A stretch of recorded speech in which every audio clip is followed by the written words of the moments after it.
이번에도 상당수의 단과대 및 독립학부 선거가 무산됐습니다. 선거가 진행된 단과대조차 투표율이 저조합니다. 정화조 맨홀 뚜껑이 폭발하는 사고가 있었습니다. 심지어 대피를 하지 않고 수업을 계속한 경우도 있었습니다. 12월 첫째 주 KUTV 뉴스를 시작합니다. 지난해 저희 KUTV는 저조한 투표율과 선거 무산 등을 정리해 보도한 바가 있습니다.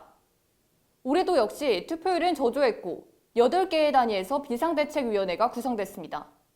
신정원 기자입니다. 매년 이맘때가 되면 각 단위에서 그 이듬해의 학생 사회를 이끌어갈 대표자들을 선출합니다.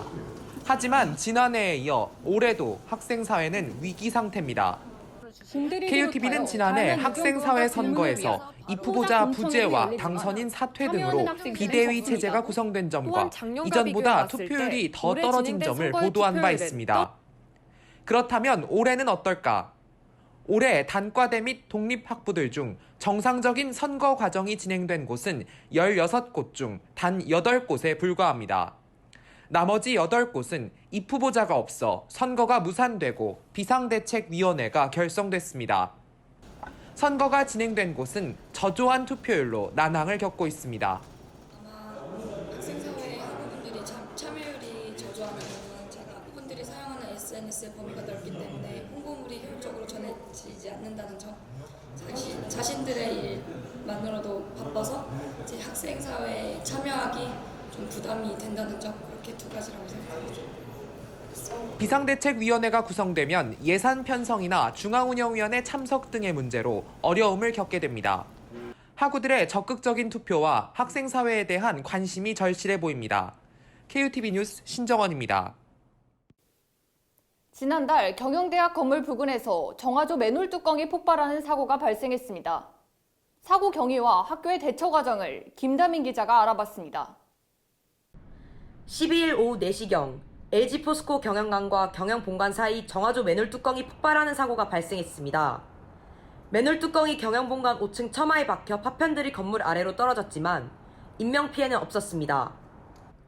경영대학 학생들은 사고 발생 후 약 1시간 뒤 경영대학 측으로부터 LP관, 경영본관 연결 다리 및 건물 통행이 제한된다는 안내를 문자로 받았습니다. 사고 다음 날인 13일 역시 경영대학 학생들은 경영대 측으로부터 정화조 사고 경위가 설명된 메일도 받았습니다. 메일에는 사고 직후 방송을 통해 학생들을 대피시켰다는 내용이 포함되어 있었습니다. 하지만 사고가 일어난 당시 LP관에서 수업을 듣고 있던 학생 중 대피를 하지 않았다는 학생들이 있었습니다. L4관 4층에서 수업을 듣고 있었는데 갑자기 폭발하는 소리가 들려서 당황을 했는데 갑자기 사람들이 우르르 나가서 이렇게 다 같이 구경을 해보고 저희는 계속 그 강의실에 남아서 수업을 30-40분 가량 더 진행을 했고 그러고 이제 나와서 상황을 알게 되었어요. 경영대 행정실의 대피 방송 여부를 확인했으나 정확히 몇 시 몇 분에 대피 방송을 했는지 알려줄 이유가 없다며 대답을 회피했습니다. 타대학 학생들은 사고 관련 안내를 받지조차 못했습니다.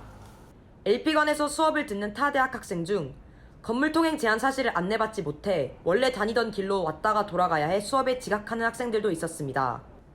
KUTV 뉴스 김다민입니다. 이것으로 12월 첫째 주 KUTV 뉴스를 마칩니다.